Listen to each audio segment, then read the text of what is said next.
morning. I'm Carlton Sharp, pastor of Faith Christian Center Church, right here in Beaumont, Texas. And we're here on what's happening in our neighborhood. And today my special guest is Miss Virginia Jordan. Welcome, Virginia. Thank you so much. I'm very happy to be here. Wonderful. Well, hey, Virginia, tell us a little bit about yourself. I'm a resident of Beaumont for 27 years, was not born and raised, born in Colorado and raised in Colorado. Got here as fast as I could, though. I know you love Colorado. As I could. You had get to Beaumont. Yes, had to. Retired from the Total Petrochemical Refinery after 30 years.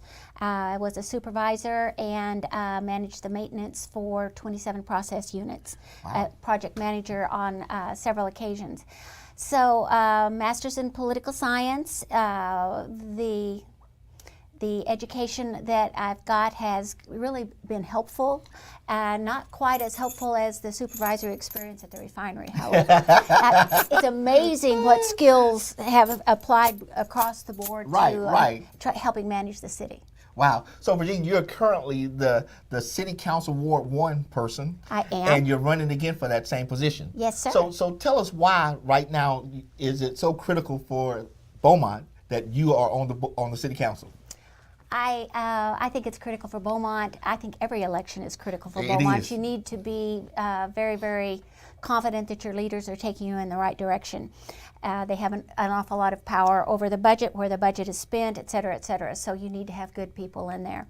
As far as my application to that particular position, I've really enjoyed doing what I have done so far, and essentially you are moving all these balls up the hill at the same time, trying not to lose any of them, because you can't concentrate on just one area and let the others fall beside you. It's a nice balancing act to keep all of the different areas of the city going at the same speed, same whatever, with streets and drainage, libraries, parks and recreation, all those different things come together to make this city a very wonderful place to live. And so we need the same type of attention to all those areas. And I feel like I have accomplished a great deal in the first 2 years. I've been told that I accomplished more in 2 years than many people had done in 25. Wow. And I am very, very flattered by that remark, and I take it to heart. So since you've only been on the council for 2 years, how has it been? How has it been? How has it been? It has been joyful. And the reason why is because, me in particular, it has taken me outside of my comfort zone, because it is my solemn duty to make sure that every single person in that ward is equally represented. Not the white folks on Dowling, not the this, that, what. Everybody who needs help is going to get my help. And so I have been to many churches, I have been to organizations, and I would never have done those things had it not been for the job that I've had as a councilman. Wow. And it has been fabulous. Hard work, hard discussions, hard decisions, but that's what we're there for, to do the very, very best we can given the information that we've got. Yeah, because you're making a decision that impacts this city, and I believe the budget was $265 million this year. Yes, it is. And so, I mean, those decisions really impact every community in our city. Absolutely. I come from a background of working with a $35 million annual maintenance budget and making decisions in that regard also, so the 250 is just extrapolating out. but it's a whole different ball game, because rather than a multinational corporation or something, it's those taxpayer dollars that you're responsible for. So I've taken your money, and you better be darn sure that I'm spending it right. Not that much. Could be worse. I know, but hey, look, I'm happy to pay it because we get the services. Right, and we intend to make sure that you just continue to get the services. So Virginia, what do you see as some of the biggest challenges that we face right now as a city? If you listen to the buzz, it is infrastructure, and I've heard that word so much that I've heard it too, Virginia. But what it means is that we have been somewhat neglectful in past years on streets, drainage, and our sewer issues. We have not allocated maybe quite as much money as needed to be allocated. Therefore, we're playing a little bit of catch-up. But in the last couple of years, every single year, we've spent approximately $15 million streets, $15 million on our underground pipe pipes, that sort of thing. And to do any more than that, we might have to add people or go for a bond election. That money is being spent in that direction. It is as intended, and we're making progress. Not quite fast enough for some people, but we have 800 miles of roads. We have nearly 800 miles of pipes underneath our ground, and if you think that all of that's going to get fixed because somebody stands there and says so, you're wrong. Yes. We have so many people, we have so much money, and we work as quickly as we can, we do it as efficiently as we can, and we're spending the taxpayers' money just as carefully as we possibly can. So how can you better serve the citizens of Ward 1 and in city as a whole, in the city as a whole? I'd like to think that I'm doing a good job, but there's always room for improvement. Right. And being accessible, which I feel like I'm extremely accessible, increase that, make it myself even more available, and ears wide open. Ears wide open. What do you need? And then it would be incumbent upon me to tell whoever at the city that this is what this community needs, this is what this block needs, neighborhood or whatever, and then see that whatever can happen does happen. The other part of that would be reporting back to my constituents and saying this is what is going to happen, or it's not going to happen because. Everybody needs to understand where we are and why we're there. Now each citizen of Beaumont gets 4 votes for city council. You know, mayor, 2 at-large candidates, and a ward candidate. That's right. So those who are watching, because there's been a little confusion going on about how many votes do you really have for city council, but it's actually 4. It is. So mayor, your ward council person, and then 2 at-large positions. Yes. So I always want to stress that that's what happens. So whatever ward you're in, you're still able to vote for the mayor and other 2 at-large positions. And you don't need to struggle over, oh my God, I don't know what ward I'm in, or something like that. Based on your voter registration information, that person will appear on your ballot. You don't have to find that person, because that's a good point to make, because some people are like, well, they had the redrawing of the map, and so now I don't know which ward I'm in, but once you go into the ballot box, you'll know which ward you're in. It'll pop. If you see me, it's Ward 1. If you see somebody else, you're not in Ward 1. And that's important because now you can vote anywhere, so it's not as if you're going to just vote in these locations if you're Ward 1 and these locations if you're whatever. You can vote anywhere, but the electronic system knows who you are and where you are. Yeah, and early voting begins on April 22nd. 22nd, and ends on April 30th, and then election day is Saturday, May the 4th. Right. So, I mean, again, there are different areas you could vote at, so anywhere in the city, but early voting, April 22nd to April 30th, and election day is May the 4th on Saturday. And that early voting, starting on April 22nd through the 30th, is short of Sunday. There will be no voting on Sunday. Right. That's got good. Other things, we need to be in church on Sunday. Yeah, exactly. You need to be in church. We'll take it up afterwards. So Virginia, what are you going to do to promote the growth and development of our city? What I'm personally concentrating on, and I consider it a big deal, is that first and foremost, we've got to do something different. We have been at the same population growth, which is nothing, for 60 years. 60 years, and that tells a thinking person that we need to do something else. Yeah. So that's good. In my mind, what we have neglected is the aesthetic development of Beaumont. We have good jobs, we've got industry, we've got a fabulous university, we have all of this potential, and yet we keep saying, well, the young people don't want to live here, and old people aren't staying, and nobody's proud of their community, and you get this look on people's faces if you're a newcomer to Beaumont. What brought you to Beaumont? And that's a reflection of our city's heart. If we are downtrodden and apologetic, we need a kick in the pants, and that kick in the pants may be downtown development, which we have yet to do, but we leave our city all the time to go to other places that have beautiful downtown, historic downtowns, that don't have the history that we've got.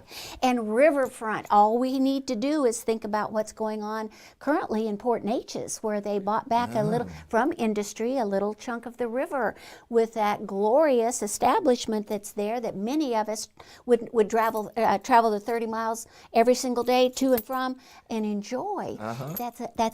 That's a lesson to someone. You would think that, gosh, why aren't we doing that here? We've got the same river, just a little further up. And that's what I think is lacking, and that's what I want to work just as hard as I possibly can on. I floated an idea when I first got into the city council, trying to attract Lamar University into moving into our downtown and perhaps taking one of our old buildings. Let's hypothetically say maybe the Hotel Beaumont as an upperclassman's dorm. And in my mind, you could see then coffee shop, a mobile phone shop, and then sub shop, and then brewery, microbrewery. And suddenly we've got activity, and we've got something to talk about. I like that idea. And we have a reason to come off of the interstate to get into downtown, to soak up its wonderful, wonderful heritage, and sit by the river and watch the ships go by. And why not us? Why not us? So yes, we have challenges. We have challenges because we are an old city. My sister lives in Colorado, and I think it grew up in the last 15 years. All the houses are brand new. Everything looks exactly alike. The roads are fine. That's not us. We began in 1838, and our intrinsically difficult problems of infrastructure, our roads and our sewers, come with that age, unfortunately, affecting older neighborhoods first, many along Pine Street, and then the south end, Ward 4. But I live in the Oaks Historic District. We're as old as it gets. So we have those issues and those challenges, but we are working tirelessly to overcome them. Another thing that I see as a problem that I would like to work on and intend to is what's called hypervacancy issues. When we choose to develop towards the west, we empty out the east, and we have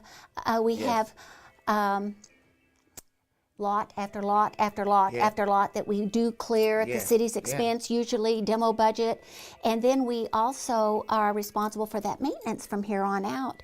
And then that area tends to attract crime, misdeeds of all kinds, litter, trash, further denigrates the surrounding neighborhoods, people.